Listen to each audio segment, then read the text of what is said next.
আসসালামু আলাইকুম। প্রিয় দর্শক, অন্য মঞ্চের আলাপ চাইতে আপনাদের সকলকে আমন্ত্রণ জানাচ্ছি। অন্ধের দেশে আয়না বিক্রি করতে এসেছিলেন স্যার, এই কথাটা যারা বলে তারা আসলে সত্যি কথাই বলে। কারণ হচ্ছে অন্ধর কাছে আয়না বিক্রি করতে যে যায় সে হচ্ছে একটা বাটপার। কোনো সুস্থ লোক অন্ধের কাছে আয়না বিক্রি করতে যাবে না, কারণ কানার লাগবে সাদা লাঠি। আপনি যদি কানার কোনো হেল্প করতে চান, সাহায্য করতে চান, আপনাকে বিক্রি করতে হবে সাদা লাঠি, তাকে হয় দিতে হবে, না হলে তার কাছে বিক্রি করবেন। কিন্তু আপনি যখন একজন অন্ধ লোকের কাছে আয়না বিক্রি করতে চান, আপনি জানেন সেটা তার কাজে লাগবে না, এর মানে হচ্ছে আপনি বাটপারি করতে গেছেন এবং আপনি এইটাকে দেখিয়ে ইমোশনাল গেম করতে যাচ্ছেন। কথাটা কেন বললাম আপনিও জানেন, আমিও জানি। কথাটা বললাম কারণ সম্প্রতি ডক্টর ইউনূসের যে নব্য নাটক আমরা গত 3 দিন ধরে দেখলাম, উৎকণ্ঠিত হয়ে আপনারা অনেকেই আশা করছিলেন যে এই আযাব থেকে বাংলাদেশ মুক্তি পাবে। আপনারা সকলেই হতাশ হয়েছেন, আমি জানি। আমি কখনোই এটা আশা করি নাই। আমি জানতাম যে এই অন্ধের দেশে আয়না বিক্রি করতে এসেছেন স্যার, এই ডায়লগ তার বট বাহিনী একাধিক নিক থেকে যতই দিয়ে যাক না কেন, কোনো মূল্যেই এই স্যার এই মাল পদত্যাগ করবেন না। কেন করবেন না এটা যদি আপনারা আজকে আমি আপনাদেরকে বুঝিয়ে বলি, তাহলে ভবিষ্যতে আপনারাও এই উৎকণ্ঠিত রাত্রি যাপন করবেন না এবং আপনারা বুঝেই যাবেন যে এই মাল আসলে পদত্যাগের মাল না। কোথা থেকে শুরু করব? প্রথম কথা, আমি সবসময় দেখেন আমি বলি যে বাংলার হাজার বছরের শ্রেষ্ঠ মার্কেটার বা লক্ষ কোটি বছরের বাংলার ইতিহাসের শ্রেষ্ঠ মার্কেটার যদি বলতে হয়, আমি বলবো সেটা ডক্টর ইউনূস। যে কোনো জিনিসকে ব্র্যান্ড করে ফেলার মতো একটা স্মার্ট প্রতিভা ওনার আছে এবং সেই প্রতিভা দেখাতে দেখাতে উনি এখন একেবারে জীবনের সায়ান্নে পৌঁছে গেছেন। আপনারা অনেকে জানেন যে ছোটবেলার ডক্টর ইউনূস কি করতেন, আপনাদের জানা আছে? যদি না জানা থাকে তার জীবনী পড়ে দেখতে পারেন, এটা বাইরের কথা না। ধরেন আগে পত্রিকায় বিভিন্ন কুইজ ছাপা হতো, সেই কুইজে যারা সঠিক উত্তর দিত তাদের মধ্য থেকে একজনকে পুরস্কার দেওয়া হতো, পরবর্তী সংখ্যার 6 মাস বা 1 বছরের পত্রিকা ফ্রি দেওয়া হতো। তো যখন একজন কেউ জিততো, বিজয়ী হওয়ার পরে তার নামটা ওইখানে ছাপা হতো। ডক্টর ইউনূস সে ছোটবেলার কাহিনী, কিন্তু কি করতে জানেন, সে ওই চিঠি লিখত ওই পত্রিকাকে ওই নাম দিয়ে যে আমি অমুক বিজয়ী হয়েছি গত সংখ্যায়, কিন্তু আমার ঠিকানা বদল হয়েছে বলে উনি উনার বাড়ির ঠিকানাটা দিয়ে বলতো এই ঠিকানা এখন থেকে পত্রিকা পাঠাবেন। এইভাবে উনি ছোটবেলা থেকেই ফাও পত্রিকা পড়তো।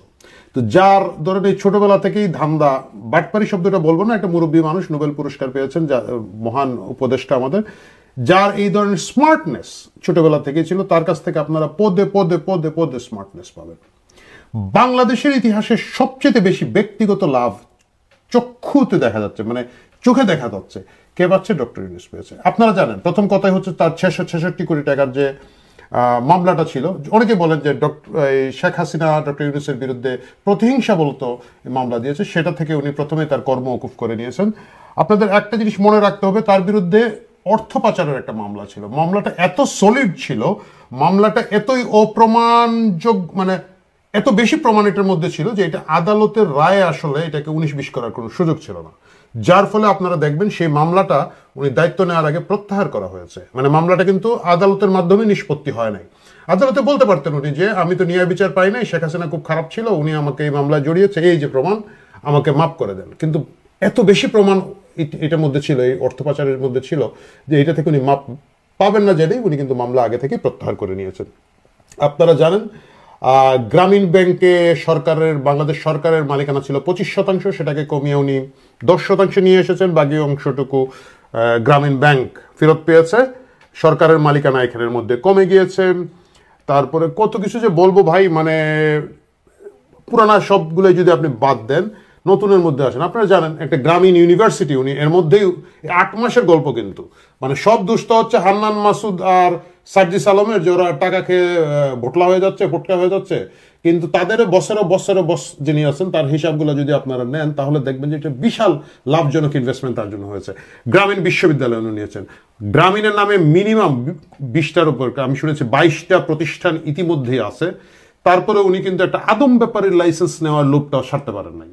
মানে আপনারা জানেন যে গ্রামীণের নামে একটা রিক্রুটমেন্ট এজেন্সির লাইসেন্স গত 8 মাসের মধ্যে নেওয়া হয়েছে, একটাই লাইসেন্স, এবং সেটা ওনার মাধ্যমে হয়েছে।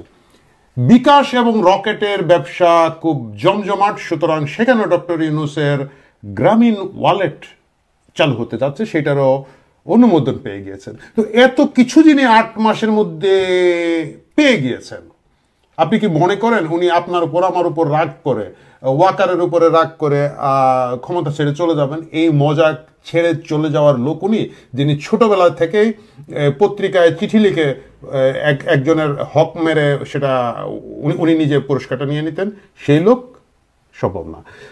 এই জায়গায় আসাটা কিন্তু ডক্টর ইউনূসের মেটিকুলাস পরিকল্পনায় বহুদিন ধরে আছে। এটা এমন না যে উনি ঘটনাচক্রে এসেছেন, যদিও জিনিসটা এমনভাবে বলা হয় এবং উনি বলবেন, দেখবেন যে একেবারে শেষ মুহূর্তে শেখ হাসিনা পদত্যাগ করেছেন বা করে ফেলবেন, এই সময় আমাকে সবাই বললো, আমি বললাম আমি করবো না, তোমরা করো। পরে অনেক চাপচুপ দিয়ে তারপরে তারা ওনাকে নিয়ে আসলো। এটা কিন্তু নয়। আপনারা দেখবেন 1993 সালে জায়জাদিন পত্রিকায় একটা লেখা আছে, আপনারা যদি পেয়ে থাকেন, আমার দল বলে একটা রাজনৈতিক দলের রূপরেখা ডক্টর ইউনূস দিয়েছিলেন, যেটা আসলে গণফোরাম যখন তৈরি হয়, গণফোরামে প্রধান বক্তা হিসেবে তিনি ছিলেন, খুব সম্ভবত প্রধান অতিথি বা প্রধান বক্তা হিসেবে ছিলেন। গণফোরাম যেদিন তৈরি হয়, ঘোষণা হয়, সেদিন তিনি এটাকে মেইন প্রবন্ধ হিসেবে পড়েছিলেন। আমার এখন লেখাটি অনেকখানি মনে আছে। আমার দল সেটা অনেকটাই গ্রামীণ ব্যাংকের ফর্মুলা, যে এটার কোনো আসলে ওই ট্র্যাডিশনাল সিস্টেমে কমিটি থাকবে না, এটা কমিটি 10 জন 12 জন 20 জনের এক একটা ইউনিট হবে। সেটা একটা প্রথম চেষ্টা উনি করেছিলেন। এটা হচ্ছে কি এক ধরনের মানসিকভাবে লোকজনকে প্রস্তুত করা, অনেক আগে থেকে এক ধরনের প্রস্তুতি, যে এইভাবে রাজনীতিতে আসতে চাই বা এই হাওয়াটা দেওয়া, সেটা উনি করেছিলেন। কিন্তু সেটা সেই সময় কিন্তু খুব একটা কাজে আসে নাই।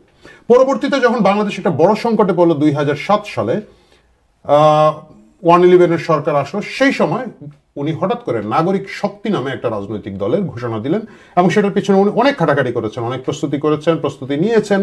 যদিও এখন উনি বলেন, না না, আমি এয়ারপোর্টে যাচ্ছিলাম, লোকজন জিজ্ঞেস করছিল, আমি বলছি একটা দল, বলছে নাম কি, বলছে দেন নাগরিক শক্তি। আপনারা যদি তখনকার ওনার বিবৃতিগুলো পড়েন, প্রথম আলো ওনার লেখাগুলো দেখেন, তাহলে দেখবেন যে মোটেও তা ছিল না। এটা খুবই সফিস্টিকেটেড এবং পরিকল্পিত একটা রাজনৈতিক দল উনি তৈরি করতে চেয়েছিলেন, যেটার পিছনে ধারণা করা হয় তখনকার কিংস পার্টি, যারা মঈনুদ্দিন ফখরুদ্দিনের সরকার ছিল, তাদের ব্যাকিং ছিল। দুর্ভাগ্য তখনও ওনার, কারণ ওনার সাথে যথেষ্ট পরিমাণ লোকজন যায় নাই, কিছু টাউটবাট বা জোগাড় হয়েছিল, ভদ্রলোকরা যেতে চান নাই।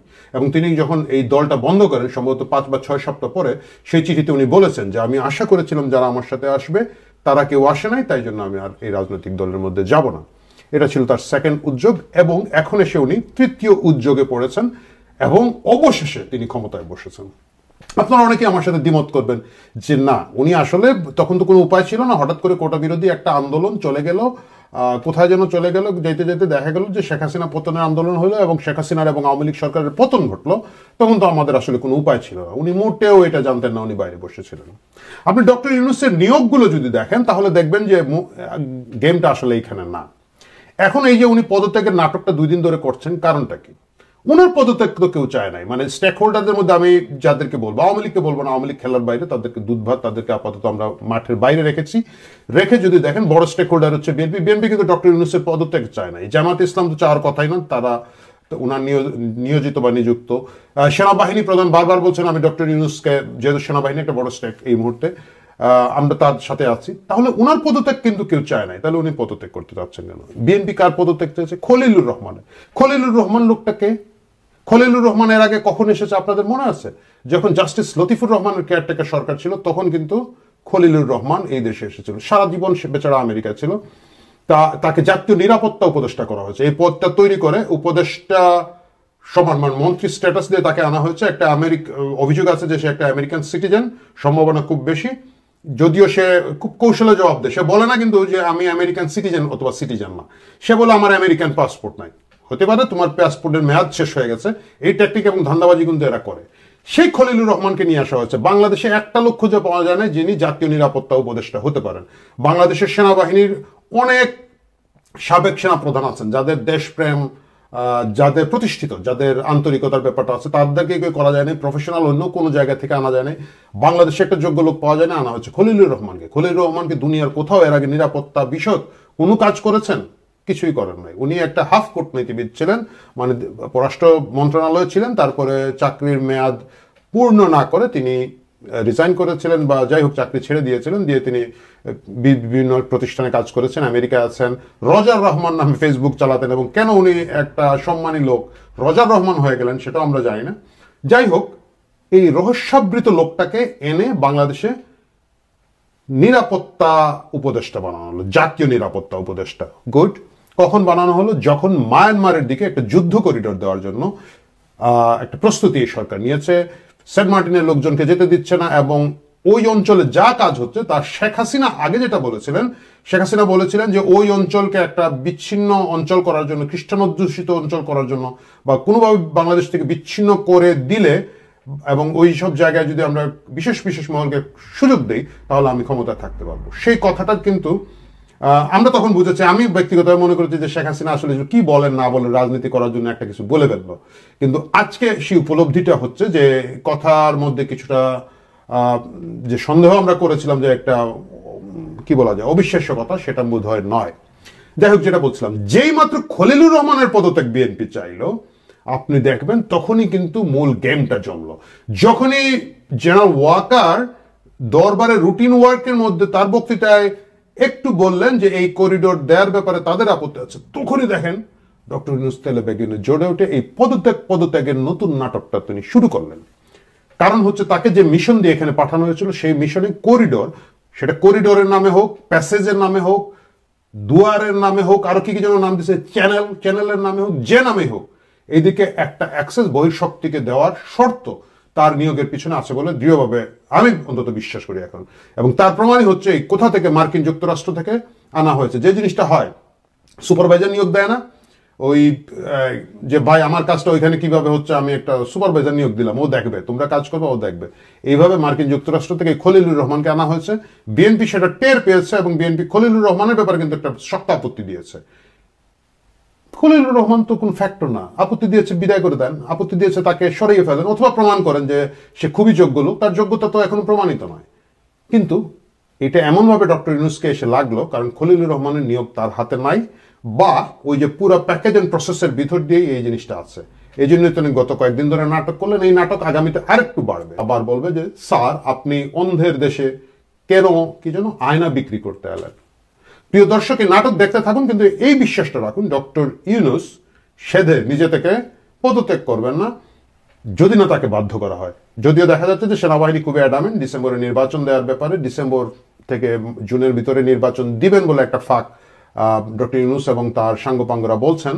ততক্ষণে যদি কি বলা যায় তেতে ওঠে পরিবেশ, তাহলে ওনারা একটা খুব সুন্দর করে নির্বাচন দিয়ে ইতিমধ্যে গ্রামীণের নামে হয়তো আরো কি কি বাকি আছে আল্লাহ জানো, সেই লাইসেন্স গুলো বাগিয়ে, মামলাগুলো সরিয়ে, করগুলা মাপ করিয়ে ওনারা ক্ষান্ত হয়ে বিদায় নেবেন। আর যদি দেখা যায় যে পরিস্থিতি তাকিয়ে উঠবে না, পরিস্থিতি শান্ত আছে, কারো কোনো আপত্তি নাই, আমার ধারণা আগামী 5, 7, 10 বছর ধরে এরা যাওয়ার কোনো নামগন্ধ করবেন না। সুতরাং আপনারা যারা পিঠ বাঁচাতে চান, যারা মাথা বাঁচাতে চান, তারা আমার মতো ফেসবুকে গিয়ে ডক্টর ইউনূসকে 5 বছর চাই, 10 বছর চাই, 20 বছর চাই, এরকম কিছু ইভেন্ট হয় নিজে তৈরি করুন, নাহলে অনেকগুলো ইভেন্ট আছে এই তাদের যে বট বাহিনী তৈরি করেছে ওইখানে গিয়ে লাইক মেরে থাকুন। ভবিষ্যৎ আপনাদের জন্য হয়তো কিছুটা হলেও নিরাপদ হতে পারে।